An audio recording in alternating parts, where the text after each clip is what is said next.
Congressman Paul, you say that President Obama is not too soft on Iran. You say that he is too tough on Iran. I want to put up some of your statements. Sanctions are not diplomacy, you say. They are a precursor to war and an embarrassment to a country that pays lip service to free trade.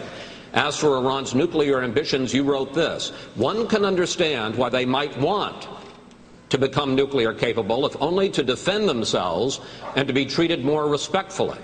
Is that your policy towards Iran? Well, even our own CIA gives me this information that they have no evidence that they're working on a weapon. Just think of what we went through in the Cold War. When I was in the Air Force, after I was drafted in the Air Force, all through the 60s, we were standing up against the Soviets. They had like 30,000 nuclear weapons with intercontinental missiles.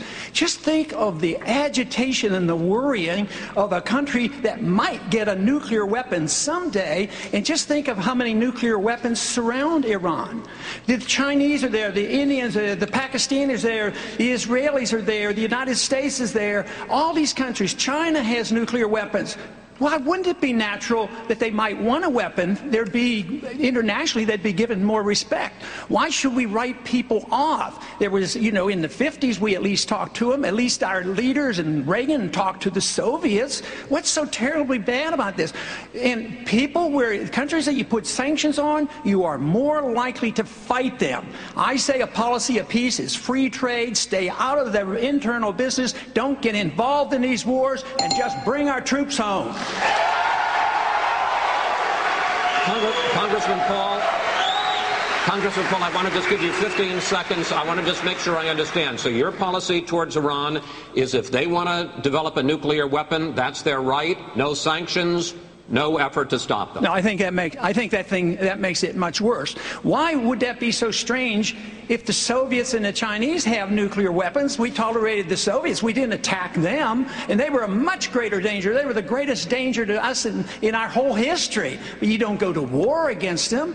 I mean, this whole idea of sanctions, all these pretend free traders, they're the ones who put on these trade sanctions. This is why we still don't have trade relationships with Cuba. It's about time we talk to Cuba and stop fighting these wars that are about 30 or 40 years old. Mr. Kaine, Senator Santorum, I got a question for you. Well, as the author of the Iran Freedom Support Act, which he is criticizing, because I authored it when I was in the United States the Senate would actually impose sanctions on Iran because of their nuclear program. Iran is not Iceland, Ron. Iran is a country that has been at war with us since 1979.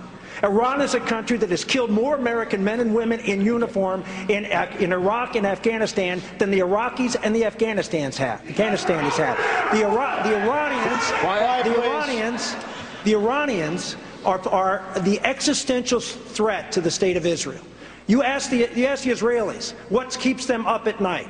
It's the Iranians funding of Hamas and Hezbollah and the support of Syria. 30 seconds. And the reason, hold on, let me finish. There are rules here, sir. Yeah, I know there are rules, and you guys have been giving these guys a lot of time and not a whole lot of time to me, so let me answer the question. You have a question coming.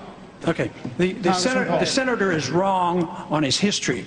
We've been at war in Iran for a lot longer than '79. We started it in 1953 when we sent in a coup, installed the Shah, and the reaction, the blowback came in 1979. It's been going on and on because we just plain don't mind our own business. That's our problem.